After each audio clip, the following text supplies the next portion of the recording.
যে বাংলাদেশের জাতীয় ক্রীড়াবিদ যারা বাংলাদেশকে রিপ্রেজেন্ট করছে বর্তমানে, তাদেরকে আমরা বেতন কাঠামোর আওতায় এনে তাদেরকে ক্রিয়া ভাতা প্রদান করা। ইতিমধ্যে আমাদের মাননীয় প্রধানমন্ত্রী আনুষ্ঠানিকভাবে উদ্বোধন করেছেন।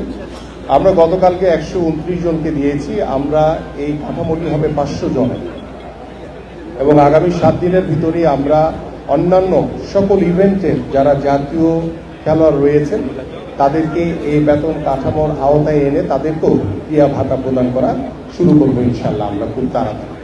পাশাপাশি আপনারা সকলেই জানেন আজকে এখানে আমাদের মাননীয় মহাসচিব বলছিলেন যে সব পলিটিক্যাল লোকজন এখানে আমরা বসে আছি।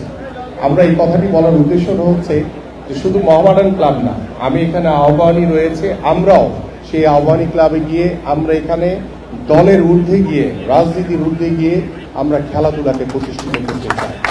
আমরা চাই সেই আহ্বানী ক্লাবকে, সেই আহ্বানী ক্লাব যাতে আবার স্বরূপে ফিরে আসে। আমরা চাই অন্যান্য ক্লাবগুলো রয়েছে তারা যাতে স্বরূপে ফিরে আসে।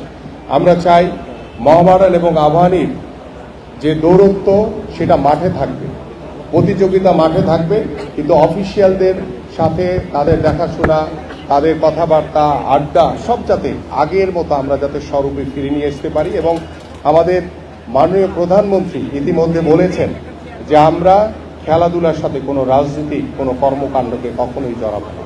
আমরা রাজনীতির ঊর্ধ্বে থেকে আমরা খেলাধুলাকে এগিয়ে নিয়ে যেতে চাই।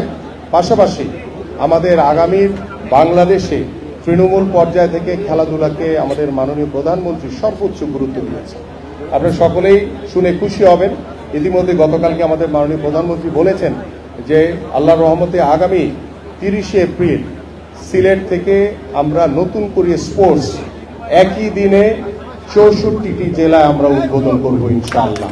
এবং এইভাবে আমরা তৃণমূল পর্যায়ে আমরা একটি সুস্থ জাতি গড়ে তোলার জন্য, একটি মাদক মুক্ত সমাজ গড়ে তোলার জন্য আমরা খেলাধুলাকে সর্বাধিকভাবে অগ্রাধিকার দিয়ে আমরা আমাদের আগামী প্রজন্মকে এগিয়ে নিয়ে যেতে চাই। আমরা চাই যে আমাদের পারিবারিক ব্যবস্থাপনা, আমাদের সামাজিক ব্যবস্থাপনা এবং সর্বোপরি রাষ্ট্রীয় ব্যবস্থাপনায় ক্রীড়াঙ্গন হবে একটি অন্যতম মাধ্যম, যে মাধ্যমে আমরা আমাদের এই সমাজ ব্যবস্থায় গুণগত পরিবর্তন আনতে পারবো বলে ইনশাআল্লাহ আমরা বিশ্বাস করি।